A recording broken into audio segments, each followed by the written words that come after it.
Still walking, still walking, still walking. Oh, there's the camera. So, hello guys. Welcome back to my channel. So, what I have here today is the all-new BMW 520i. Is this even a 5 Series? I mean, it's so huge, this all-new generation of 5 Series. So, comparing with the 735i, I did a separate review of. Look at the size. This 5 Series is almost as big as that. I cannot believe from the previous generation to this one. Let's get this out of the way immediately. I prefer the older looks of the 5 Series. That's all I'm gonna say. So this one kind of likes a copy piece from the 1 or 2 Series rather, but I don't mind it anyway since that's already a common trend like with every other manufacturer out there. And what I like still from the design here up front, you get this massive kink here in the hood itself. It's very similar now like with the 7 Series. You still get the active kiddie grill here which opens and closes if the engine needs cooling. The ground clearance is more than 150 millimeters, which is surprisingly tall for a very long luxury vehicle. You still get your LED matrix lights all around and LED repeaters, and as well being a BMW you get wheel vents all around. And surprisingly for this base model BMW 5 Series, you get 19-inch wheels all around this vehicle. And here on the side profile, as I mentioned, it's almost as long as the 7 Series itself. And I kind of like this color. I'll just put official color name here on screen. It looks really, well, I mean, sexy, I gotta say, for a very big car like this. And here there's like cladding here on the side profile with very nice patterns, and like with every other BMW too, you have paddle lamps right here, but it's not located underneath the side mirror, it's in the bumpers itself. And powering this on your 5 Series, this is a little bit of a talking point too. Once you open the engine hood of this all-new 5 Series, look how large that is. Mimics like that of sports cars. So, powering this all-new BMW 5 Series is a 2-liter turbocharged 4-cylinder engine mated to a 48 mild hybrid system that produces 208 horsepower and 330 Newton meters of torque. And this one, like all BMWs too, is mated to an 8-speed automatic transmission. And as you can see here, like with every BMW too, it's a little bit more complex too than usual. And since they have now the 48-volt mild hybrid system. And closing this, actually it's not, I mean, yeah, it looks big, but at least it's still reachable even for a small guy like me. So back here now on the side profile, I like in the window kink itself, there's a 5 designation here. And finally here at the rear, okay, I'll be honest, this is my favorite part of the all-new 5 Series. You get LED taillights all around, and there's like a little kink here too on the taillight assembly itself. This, I gotta be honest, looks way better than the older 5 Series, and pretty plain looking here, but I don't mind it. It kind of suits this character of this 5 Series.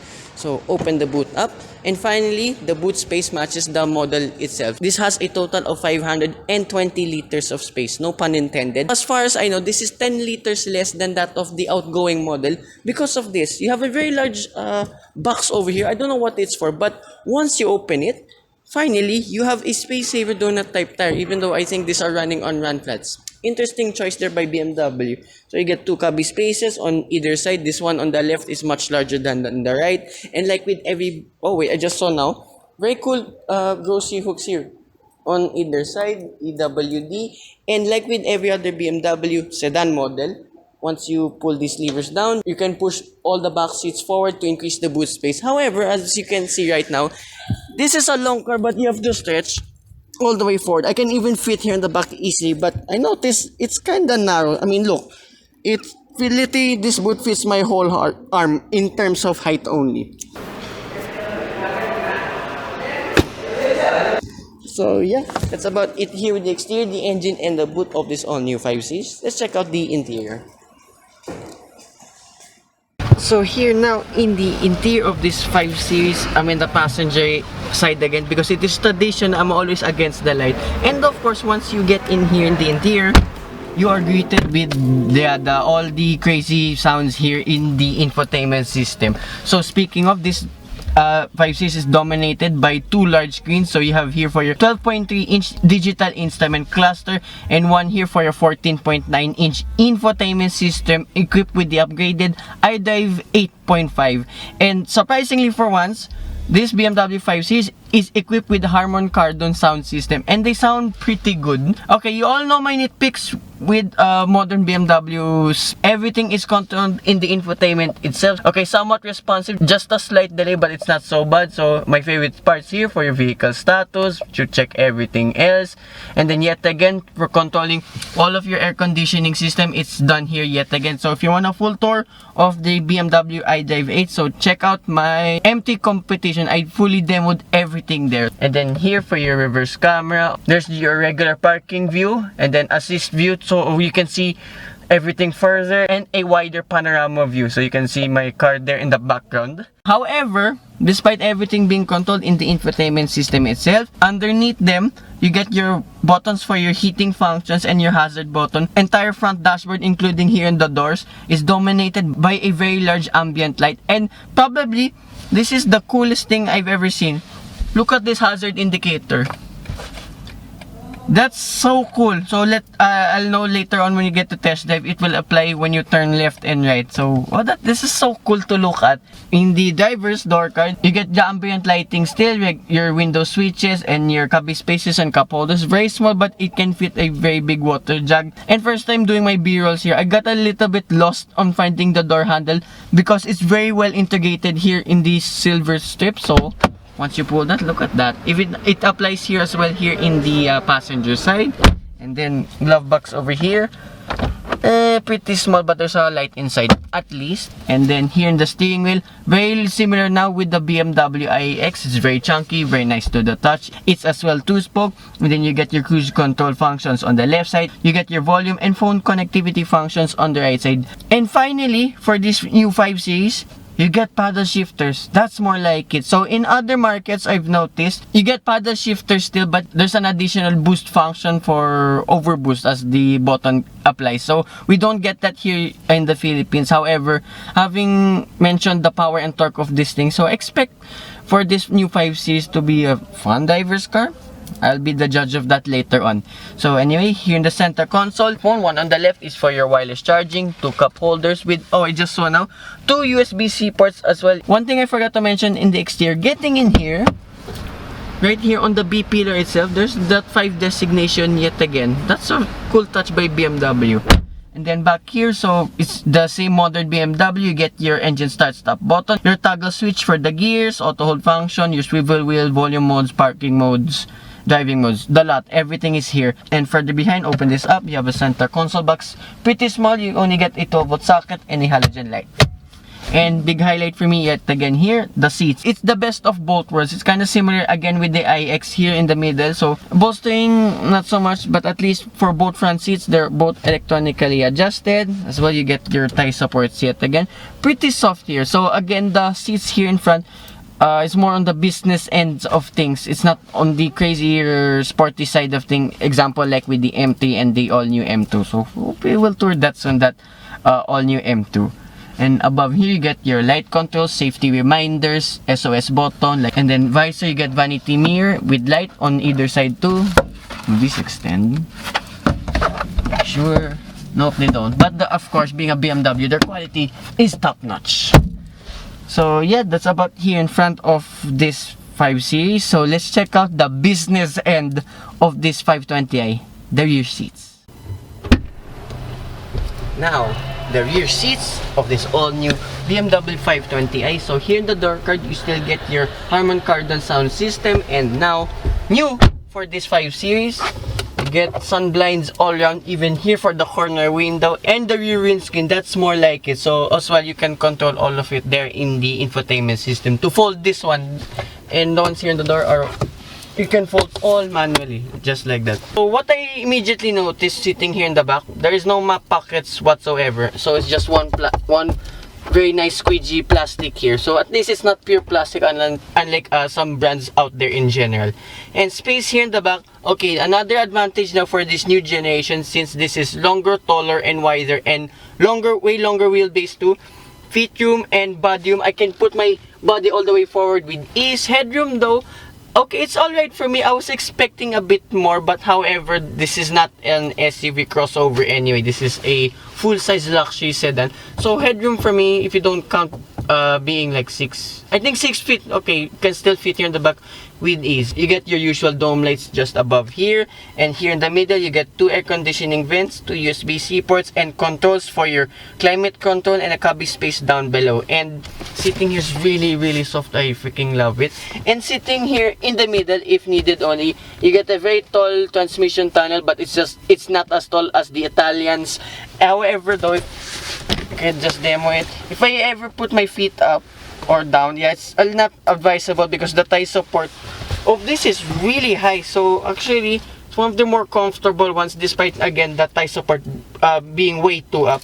You get ambient lighting as well for your feet. Isofix anchor points here on either side of the seat, and here in the middle you get a central armrest with 2 cup holders and a little space in between. And I notice it's no longer the pop-out style like with the previous generation, and like with every BMW, push this button and then it reveals your center loading hatch.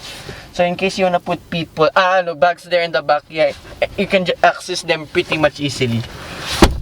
And 2, I just saw now, you get very massive air conditioning vents on either side of the B pillars.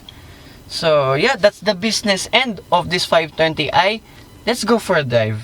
Finally driving the all-new BMW 520i instrument cluster, finally in action too. Yeah, that's the same layout like the ones you use in the 7 Series, but once you change driving modes, it will differ too. But what impressed me the most, you get the same driving modes like displays here, like that of the BMW iX and the other electric cars by BMW, not the ones in the iX3 and i4, because those aren't spec with this. And sadly, like what I said too in the showroom, the hazard button, it illuminates until here in the doors, but sadly if you indicate left or right, it does not blink whatsoever. So first impressions driving this 520i, I mean, it's your usual BMW. However, though, having driven the previous generation 520i, I can tell the NVH of this compared to the previous one is way better than before. So you can hear a lot of bings and bongs here. So there's actually a sensor that can detect even there's cars there. That's actually pretty cool. And it's even detecting like parking spaces here and there. And as I mentioned back in the showroom, yes, this is a very long and wide car. However, driving this, it seems pretty much easy. Yes, you have a very long hood, but kind of disguises it in a way because it slants all the way down. And again, the steering wheel, yeah, it feels chunky, and it's very weird that this is exactly the same like that of the iX. So, to be honest, this parking is just a little bit annoying. There you go. You can turn it off with the button here in the center.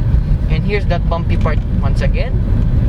Yep, the noise suppression here improved massively from before. Yes, you have wide tires and run flats again, but it does not translate that much here into the cabin. But of course, the old one was really good, but BMW even turned this up to 11, a little bit more. Alright, so let's try a bit of the drive modes now. I know Expressive has the funny sounding effects like that of the iX. And finally, driving a 5 Series, you have paddle shifters if you don't include the M5.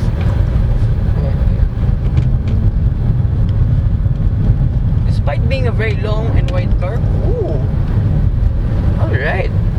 Yeah, again, 208 horsepower may not sound much for a big car like this, but BMW do know what they're doing. And overtaking this, ooh, okay. And the drive modes, okay, there's no sound whatsoever. It's pretty much the same throughout.